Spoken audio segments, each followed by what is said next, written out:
दूसरों की तनकीद से पहले अपने गिरेबान में एक दफ़ा ज़रूर झांक लें।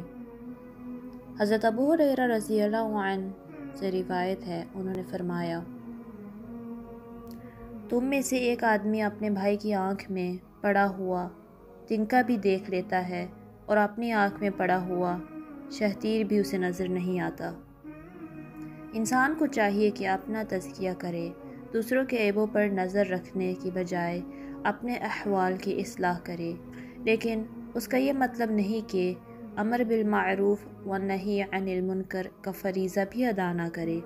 इस्लाह की गर्ज से लोगों को समझाना और चीज़ है और उनके ऐबों की टोह में रहना और चीज़ है।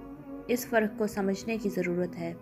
आजकल खैर ख्वाही का जज्बा कम और दूसरे को ज़ज और शर्मिंदा करना बुनियादी मकसद बन चुका है।